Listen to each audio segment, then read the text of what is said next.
Welcome to the Best Me podcast. Your best tomorrow starts today. I'm your host, Ellen Livingston. I believe showing up each and every day as the best version of myself doesn't happen on accident. It takes awareness and planning. On this podcast, I talk about planning for ways to improve my health, develop a sense of purpose in everyday life, and create meaningful connections so I can be the best me I can be. And so can you. Let's get started. Hey there, besties. It's me, Ellen. I was talking to one of my sisters the other day, and I mentioned how several years ago at one of my teacher in-services at the beginning of the school year, we were setting building and team goals.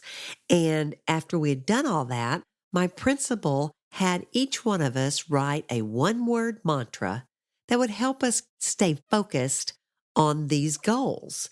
And we not only had to turn it into her, we actually had to post it somewhere in our room. And even though my sister at the time was working in a completely different school district, she said that they had to do this too. So I think this was kind of a thing that went around education circles for a while. But anyway, I told her that my word was ACT, A-C-T.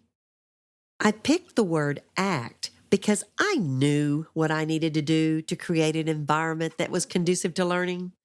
I knew what I needed to do to meet the educational goals of my students. I knew what I needed to do to have an inclusive classroom environment where children felt safe enough to make mistakes and learn from them. And I knew what to do to challenge their thinking. What I needed to hear each day was ACT. Now, I'm not saying there wasn't anything new that I couldn't learn about education. I am a retired educator, and I truly believe in being a lifelong learner. But I knew what to do to meet my students' needs and my building's goals for the year. I just needed to act on them. Now, I still use this one-word mantra. I typically write it at the top of each page of my planner. Because to be the best me, I have to act. Now, you guys know I have 3 areas of my life that I try to put intentional focus on each day. They're my health, my purpose for getting up each and every day, and my connection to others. I can read all I can about the best health practices, everything that has to do with sleep and exercise and diet, because I'm really super interested in those topics. And I can read all about the things that put purpose and meaning in our life, from creating a warm, inviting space to call home, to doing acts of kindness for others, even the importance of the work we do each day. Because there's always new data from studies on these subjects, and I really find it fascinating. And I can read everything I want to know about creating connections to others and to myself and to something bigger than me. Because really, the science of connection is almost magical. But reading about it doesn't make me the best I can be. It checks the first box. It makes me aware of it. But you also have to plan on how to act on what you know. And sometimes you have to act when you don't know everything.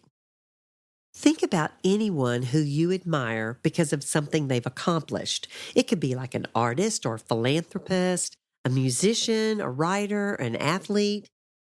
And it doesn't have to be anyone famous. My mother-in-law is a painter, and I'm just amazed at her artistic ability. I have a close family member who is a self-taught musician, and it's unbelievable what he can do. I have people in my family who are incredibly fit, and I just admire them for that. Now, do you know what all these people have in common, either famous or not famous people that you admire? They aren't just reading about how to be an artist or a volunteer or a musician or a writer or an athlete. They act like one. And how does a musician act? They spend hours learning how to play their instrument, not watching others do it on YouTube. How does a volunteer act? They spend like maybe every Wednesday after work walking dogs down at the local SPCA instead of following rescue dogs on Reddit. And how does a writer act? They take classes and they spend time writing and they share their writing.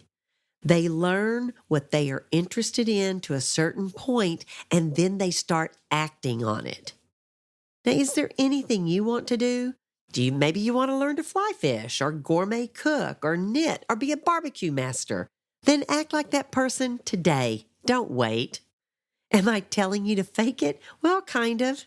In the first episode, I talked about having imposter syndrome because what did I know about being a podcaster? Well, at first, nothing.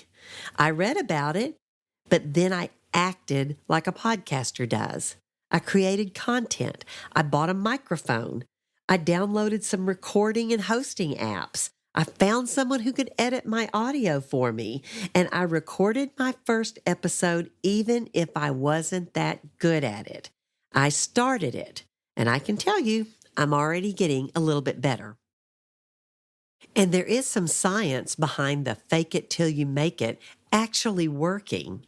Now, you can't fake how much work you're getting done at your job each day, and you can't really fake being a millionaire for too long because both of those things actually require some work. But you can fake the confidence that you need while you're learning something, and you fake it by actually getting out there and doing it. And by doing it, you're building your confidence. You can do the actions it takes to be or accomplish whatever it is you want to do, even if you don't know exactly everything there is to know about your subject. Just start acting like it, and you will gain the confidence. Now, I'm a big fan of Arnold Schwarzenegger, not because he won the Mr. Universe contest, or not even because he became a Hollywood star, even though I have to admit I love his comedies, or even because he became governor of California. What I admire him for is how he can set his vision on what he wants to accomplish. And then he has this ability to figure out the steps that he's going to take to reach that goal, and then he freaking does it. And it's like everything he does, he asks himself, is this taking me towards my goal or not? And if it doesn't, he doesn't do it. And this wasn't some make a vision board and your dreams will come true thing for him, even though honestly, it sounds like when he was a kid, his bedroom walls were like a vision board because he posted pictures of everybody he admired around him to keep him focused on his goal. And it took years of hard work, but he never lost sight of his goal. He acted like a person who was Mr. Universe. He worked out in the gym before and after work. He acted like a Hollywood star before he was one because he started taking acting classes and voice lessons, and then he started going to auditions. And he acted like a governor would by taking interest in the programs and policies that he felt was in the best interest for his state and the people in his state. Now, Arnold said that he is an admirer of Sir Edmund Hillary, not because he was one of the first people to climb Mount Everest, but because while he stood on top of Mount Everest, he looked across the valley at another mountain and he visually mapped out a route that he was going to use to climb that mountain. He was already looking at his next objective, and that's what Arnold really admired about Sir Edmund Hillary. Now, I don't have all the adventurous ambition of Sir Edmund Hillary, obviously, or even Arnold Schwarzenegger. Even though Arnold says there's no difference between dreaming big or dreaming small, they both take action.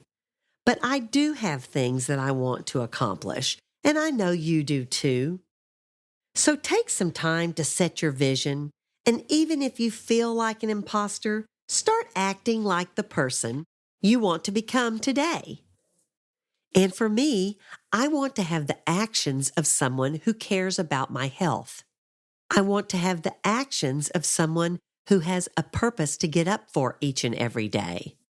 And I want to have the actions of someone who values the connections they have with others. And if you will do this too, if you will start having the actions of the person you want to be, in a short time, you won't be acting anymore. You are that person you want to be. That's all I have for today, besties. Be kind, be positive, and be your best. And remember, small progress is still progress. Thanks for listening to the Best Me podcast. If you would like to make a comment, suggest a podcast topic, or just say hi, send me an email at bestmepodcast@gmail.com. I hope you'll join me next week as I continue to talk about how to be the best me I can be. This episode was edited by Adam Boatwright. If you need any help with music, audio and video editing, or digital arts, be sure and check him out at adamboatwright.com. That's ADAMBOATRIGHT.com.